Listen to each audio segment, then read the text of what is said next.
Hi, my name is Angela Dunn. I'm blogbrevity on Twitter. I'm a consultant and a digital social strategist.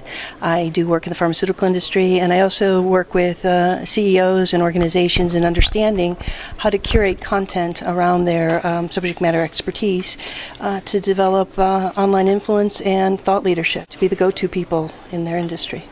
So for entrepreneurs that are time stressed, but they recognize that they need to be doing something, and what you're talking about, in my mind, from the marketing side of things, is also very smart organically for search engine optimization.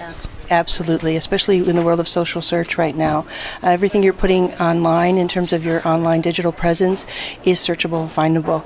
So when you're commenting on someone else's blog, when you're tweeting in real-time search, it will come up. So you really have to be cognizant of the brand you're building and for yourself professionally, as well as for your company. And also I talk about that it's a product of both of those things, because you have your own professional identity, which has a social network and a value to it. But when you're part of an organization, their branding carries some weight as well. So I've seen some, CMOs leave a particular organization and they have to start rebuilding part of their network because their actual social capital was a product of both of those factors. And I also talk a little bit about, it depends if you're an entrepreneur, if you're a CEO, if you're a marketing person, a community manager. A lot of people don't really look at the complexity of the role in terms of the social capital and the influence, and how you tweet and how you curate. It really depends on your involvement. Like, for instance, a CEO, his social capital is shared with the company that he works for. When he's speaking, it's taken that he is speaking, as the CEO of the company brand is very much aligned with it. When you have an entrepreneur, their capital is a little different because they will always own it. You're always going to be you. If you're an entrepreneur and it's your own company, as opposed to a CEO that's a CEO of a company where he may leave in 5 years and be a CEO of another company. So the person who's an entrepreneur and a solopreneur, or having their own enterprise, a doctor, for example. A doctor is his own brand. It's his face. It's who he will be. As long as he's a doctor, that's still who he is. So how he approaches social capital and Twitter and curation is different from the CEO. And then you also take the employee. Most employees last about 4 years at a job. So how much of your personal social capital are you going to give having content around your brand for the company you work for? If it's aligned 100% around that, what happens when you leave? So, everybody benefits by really identifying, okay, what are the target topics? What's my interest graph? How am I really defining who I am? So I also help people really understand the tools that are out there that enable. Can you mention some of those?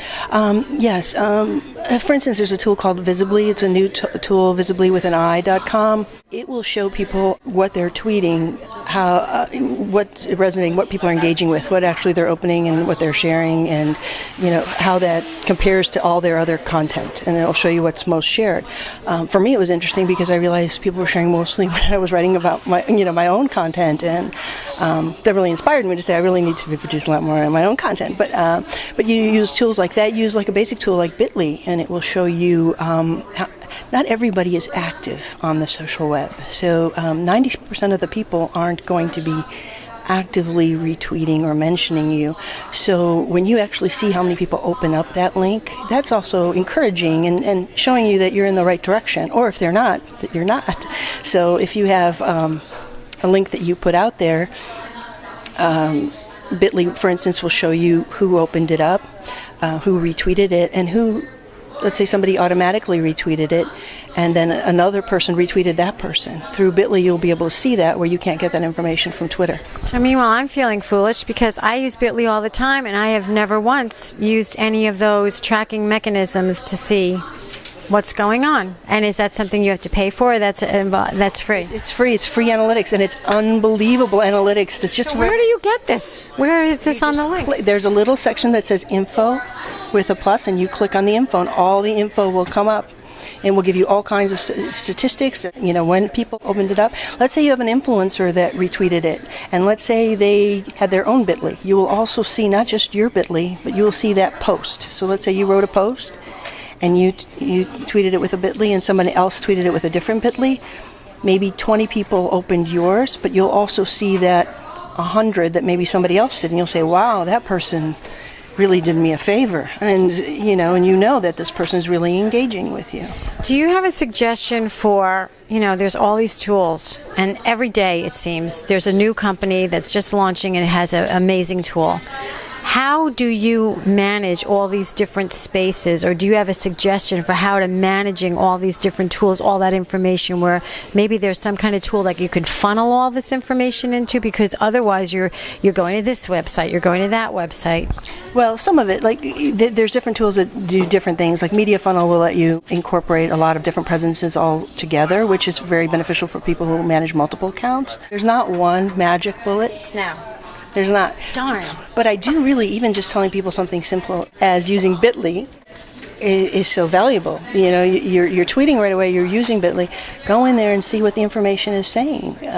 See if people are engaging. Because sometimes I think, well, nobody was really interested in that. And then I realized that, 120 people opened it up. Well, so do you have to, once you create the link, you use it, you send it out, it goes winging, you then go back and copy that link into the information section? Okay, no.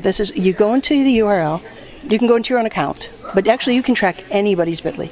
So you put the bit.ly in the URL and you add a plus sign, and then you hit enter, and it'll open up the info page.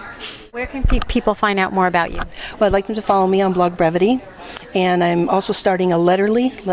Letterly is a paid subscription service for content, and I'm putting out 2 articles or posts a month, and it's called the Thought Leader Letterly, so they can find some special content there that I won't have on my normal blog, and also my blog, which right now is at Postress, blogbrevity.postress.com.